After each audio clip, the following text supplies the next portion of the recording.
Bonjour à tous, on se retrouve aujourd'hui sur blog-programmeur pour voir comment convertir une application de bureau, Win32 par exemple, en application universelle pour Windows 10 UWP. Donc pour faire cela, Microsoft a publié il y a peu de temps le Desktop App Converter qui permet donc de convertir des applications bureau traditionnelles en applications universelles. Donc nous allons voir comment l'installer et convertir une application.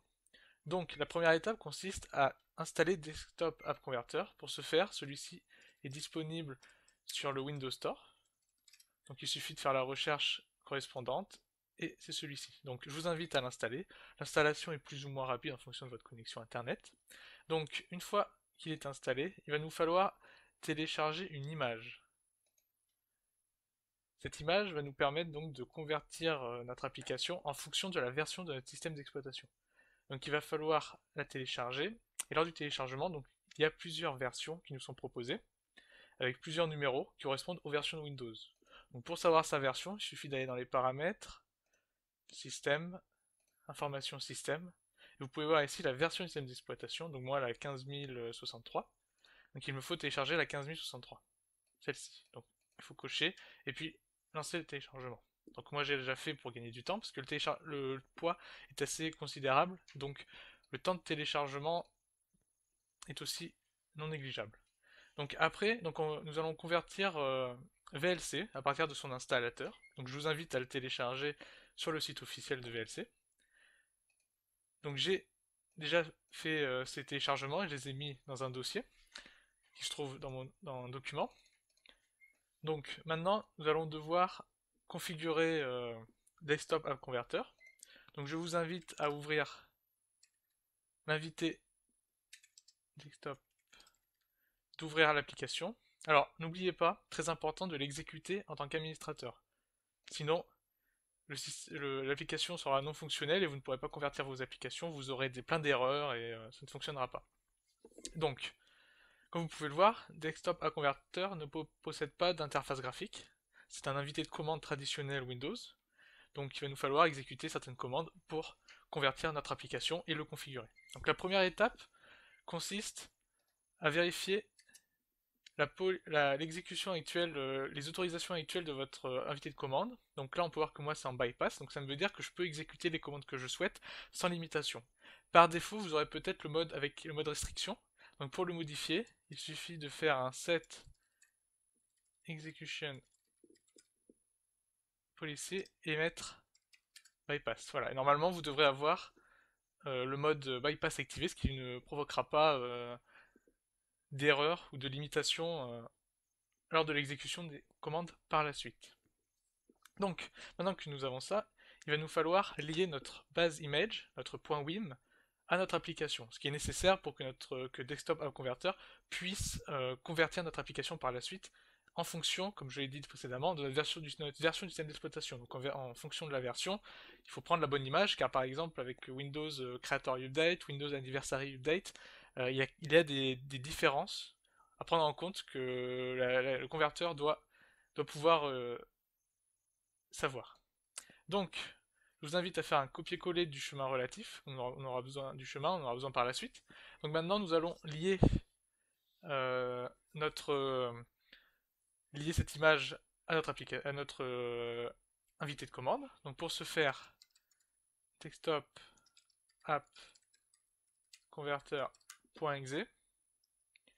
Puis on indique qu'on veut le setup, on veut le configurer. Après, on indique que l'on va donner la position de notre base image.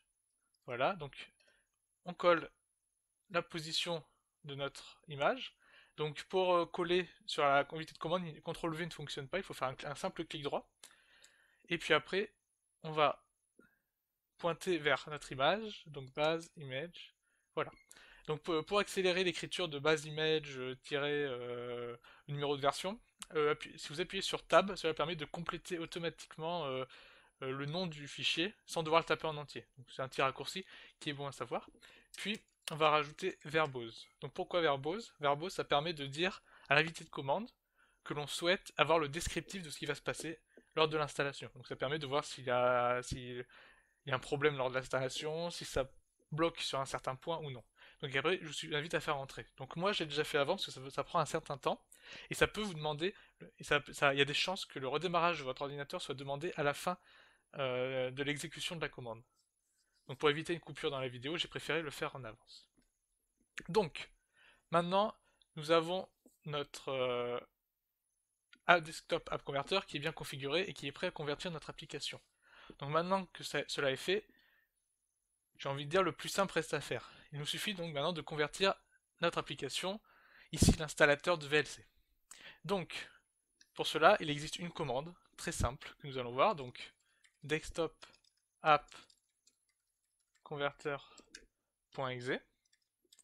On indique que l'on va utiliser un installateur, donc ça peut être un .msi, un .exe installateur, et par contre, si c'est une application simple, juste un .exe simple que vous souhaitez convertir, il faudra utiliser une autre commande. Vous retrouverez celle-ci dans le lien de la description, dans la description de la vidéo, avec un lien qui mènera vers le site blog-programmeur.fr et vers l'article écrit qui, lui, est différent de celui-ci, qui concerne la conversion d'une application simple, et pas d'un installateur.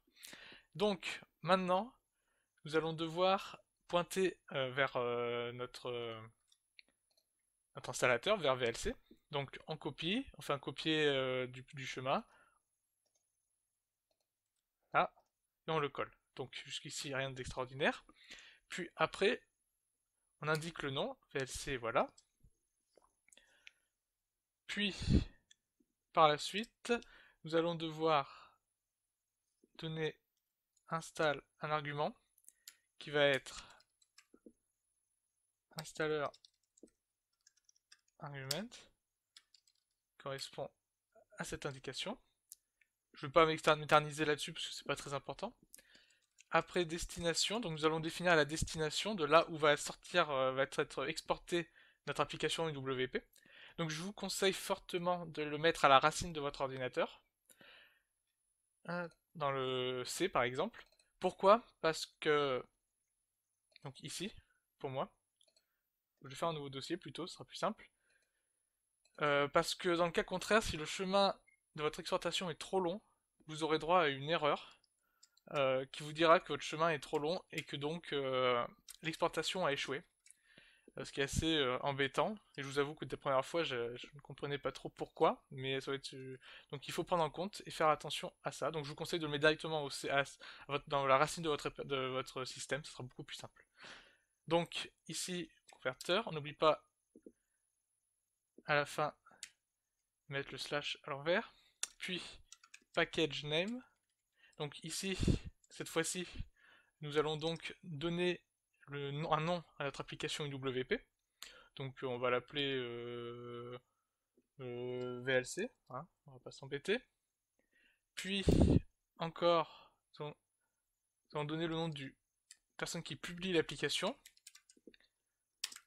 Donc ça sera écrit dans les paramètres de l'application de l'image, plus précisément. Donc ça ne sera pas visible directement pour un utilisateur lambda, mais ça sera existant si besoin par une personne qui cherche dans les propriétés de notre application, par exemple.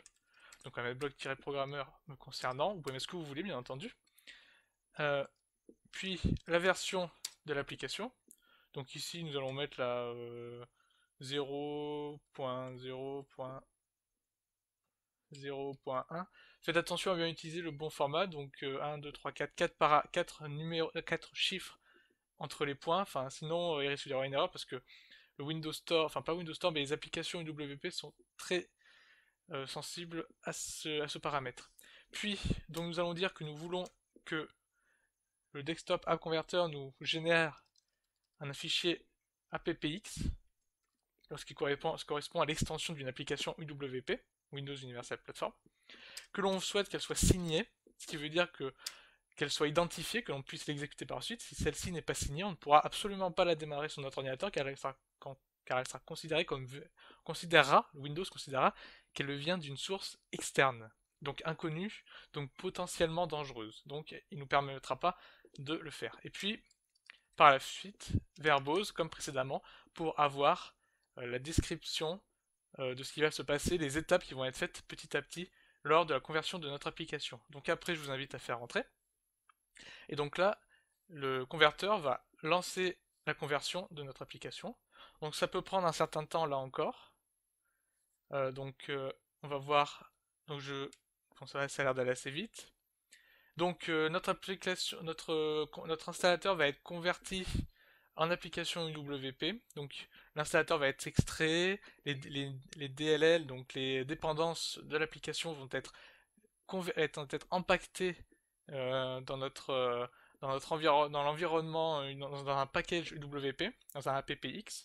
Il sera totalement indépendant, il sera totalement, comment dire, une sandbox. Donc c'est-à-dire que notre application, quand on va l'exécuter après en UWP, elle sera comme encapsulée dans un environnement simulé pour la sécurité, pour éviter que l'application puisse accéder à une certaine partie du système, par exemple. Donc c'est ce qui fait d'ailleurs la force des applications UWP au niveau de la sécurité, de l'installation et de la désinstallation. Donc on voit que l'installateur est en train de démarrer l'application dans un environnement isolé, comme il l'indique. Donc on se retrouve une fois la conversion finie. Alors la conversion de notre application est maintenant terminée. Donc ça va pu prendre plus ou moins de temps en fonction des performances de votre ordinateur, de la RAM, du processeur. Donc, maintenant que ceci est fait, nous pouvons aller dans le dossier que nous avons créé précédemment à la racine.